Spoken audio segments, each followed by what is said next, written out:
Baik, Assalamualaikum warahmatullahi wabarakatuh.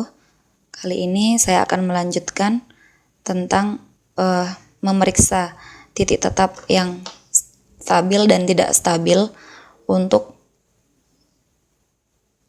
kepadatan atau untuk populasi bakteri pada kemostat. Jadi sebelumnya kita punya persamaan ini sama dengan dN per dt, kita misalkan sebagai FNC. Kemudian persamaan yang kedua yaitu DC per dt kita misalkan sebagai GNC. Cara untuk mencari apakah titik tetap yang kita punya, yang sudah kita cari sebelumnya itu stabil atau tidak. Yang pertama adalah membuat matriks Jacobi, di mana isinya adalah turunan F terhadap N, kemudian turunan F terhadap C, kemudian turunan G terhadap N, dan turunan G terhadap C. Di sini turunan F terhadap N, kita lihat bahwa alpha 1C per 1 plus C min 1 terhadap N. Oke, kemudian do F per do C-nya, F-nya turunkan terhadap C, pakai U-nya adalah permisalan UV biasanya. Kemudian akan menghasilkan alpha 1N 1 plus C min alpha 1CN per 1 plus C kuadrat. Kemudian GN C-nya kita turunkan pertama terhadap N. Turunkan terhadap N. Ini akan menghasilkan min C per 1 plus C. Kemudian turunkan terhadap C, maka akan menghasilkan seperti ini. Min N 1 plus C plus CN per 1 plus C kuadrat min 1. Di sini langkah selanjutnya itu adalah mensubstitusi setiap titik tetap yang kita peroleh tadi ke Jacobi ini.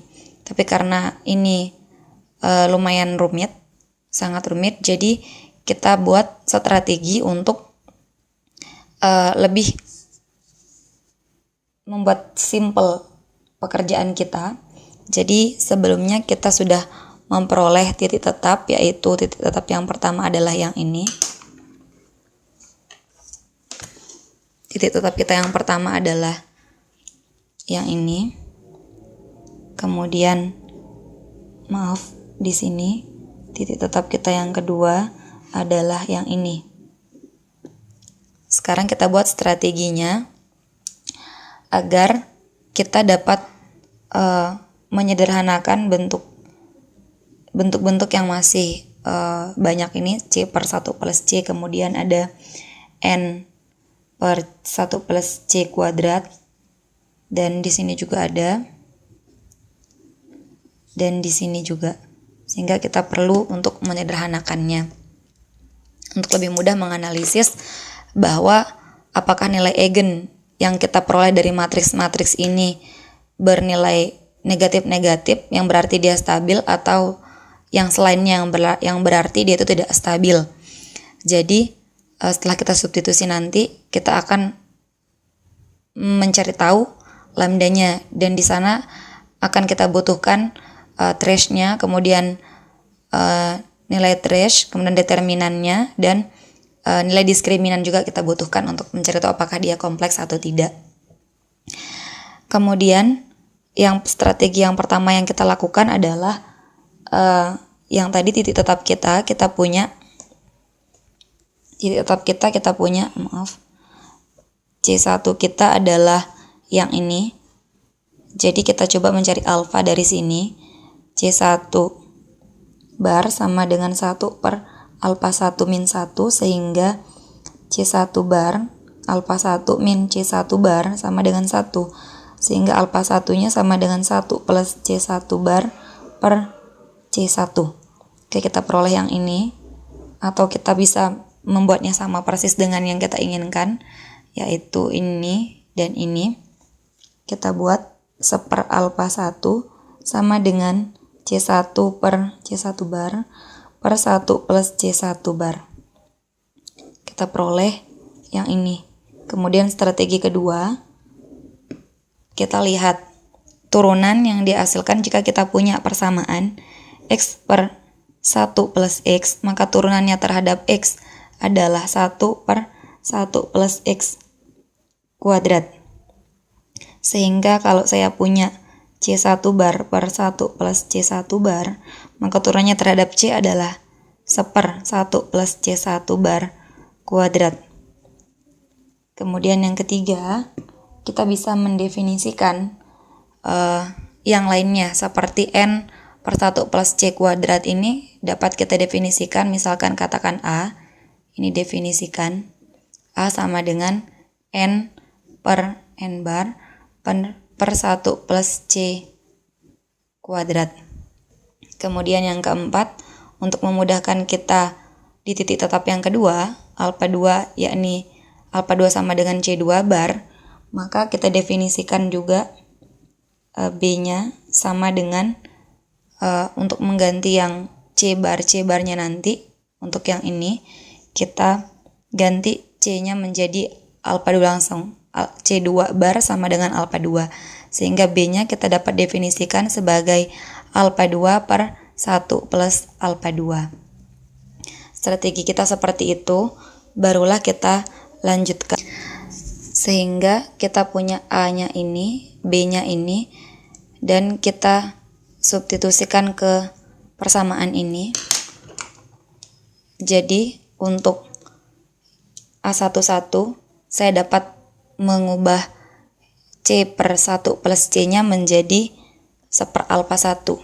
Jadi yang ini akan sama dengan 1/alfa 1, sehingga A11-nya berisi alfa 1 kali 1/alfa 1 min 1, sehingga ini akan bernilai 0. A11 kita bernilai 0. Kemudian kita lihat di sini ada N per 1 plus C kuadrat. Ini adalah pendefinisian dari A tadi. Berarti di sini kita punya alfa 1 kali yang ini adalah A kita, A, dikali dengan 1 plus C, dikurangi dengan yang ini alfa 1, C-nya masih, kemudian N per ini adalah pendefinisian A kita, sehingga kita bisa keluarkan A alfa 1 kita keluarkan, tinggal 1 plus C dikurangi dengan A alfa 1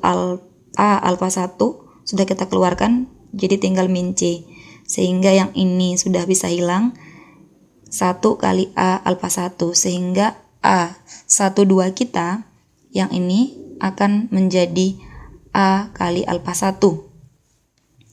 Baik, yang ini tadi sudah jadi 0. Sekarang yang ini sama dengan permisalan kita tadi, yaitu 1/alfa 1, jadi min 1/alfa 1. Kemudian yang terakhir, yang ini N per ini adalah pendefinisian A, berarti ini akan sama dengan min A kali yang ini 1 plus C ditambah dengan C dikali dengan N per ini adalah A min 1, sehingga yang ini adalah min AC plus CA min 1, sehingga ini akan menjadi 0. Berarti A22 kita punya min A min 1. Ini dapat kita gantikan. Oke, kita tulis lagi di bawah Jacobi baru kita. Yang ketiga, langkah ketiga kita buat Jacobi baru kita adalah A11 kita 0, kemudian A12 kita adalah A kali alfa 1, kemudian A21 adalah min 1/alfa 1, dan A22 adalah min A min 1. Nah, dari sini kita akan lebih mudah menentukan trace dan gamma kita. Yang pertama kita tentukan trace-nya. Trace dari Jacobi kita lambangkan misalkan jadi beta. Trace Jacobi kita sama dengan A11 tambah dengan A22 min A min 1. Kemudian gamma kita, gamma ini kita lambangkan gamma sebagai determinan dari Jacobi. Berarti yang A11 kali ini dikurangi dengan ini kali ini. Ini kali ini adalah 0 dikurangi dengan ini dikali ini. Berarti positif 1/alpha 1 kali A alpha 1. Sehingga kita peroleh A. Determinan kita adalah A. Sehingga untuk diskriminan kita simbolkan sebagai delta. Akar dari diskriminan kita sebelum diakarkan, sama dengan beta kuadrat min 4 gamma. Sama dengan beta kuadrat kita min A min 1 kuadrat min 4 kali gamma. Gamma kita adalah A, 4 kali A. Sehingga dapat kita simpulkan bahwa diskriminan kita akan bernilai positif lebih besar daripada 0. Di sini kita dapat lihat bahwa trace-nya adalah negatif A min 1 dan gamanya adalah A. Kemudian dengan mudah kita dapat mengetahui apakah titik tetap kita bernilai stabil atau tidak, berkeadaan stabil atau tidak. Karena pemisalan kita yang tadi A ini adalah khusus untuk kita peroleh untuk yang titik tetap pertama, yaitu yang ini. Kita analis dulu yang titik tetap pertama, nanti untuk titik tetap yang kedua kita gunakan definisi yang berikutnya.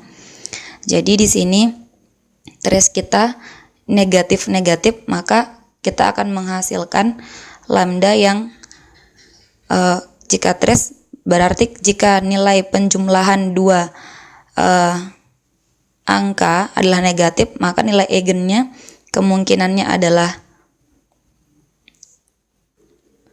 karena nilai trace-nya negatif, penjumlahan dari dua angka jika menghasilkan negatif, maka salah satunya bisa jadi negatif positif atau kedua-duanya bernilai negatif sehingga dijumlahkan tetap negatif, atau yang ini bernilai salah satunya positif, salah satunya negatif, di mana nilai yang negatif lebih besar daripada yang positif, maka hasilnya akan bernilai negatif nantinya. Lalu kita bisa lihat dari determinan kita. Determinan kita bernilai positif. Hasil kali dari dua angka yang bernilai positif kemungkinannya adalah nilainya negatif-negatif atau positif-positif. Sehingga kita kalikan negatif dengan negatif akan bernilai positif, atau positif-positif dikalikan bernilai positif. Sehingga kemungkinan dari nilai eigen kita adalah jawaban dari nilai eigen kita adalah negatif dan negatif, karena trace-nya negatif dan determinannya adalah positif. Positif, benar. Jadi kita peroleh nilai eigen kita, lambdanya bernilai negatif untuk keduanya, maka dia akan mendekati titik pusat, mendekati titik tetap, dan artinya adalah titik tetap ini stabil, titik tetap kita stabil. Baik, ini sudah ditemukan untuk titik tetap kita yang pertama, yaitu alpha 1, alpha 2 min 1/alpha 1 min 1 untuk N1. Kemudian di C1-nya 1 min 1/alpha 1 min 1 ini sudah kita temukan keadaannya adalah stabil. Kemudian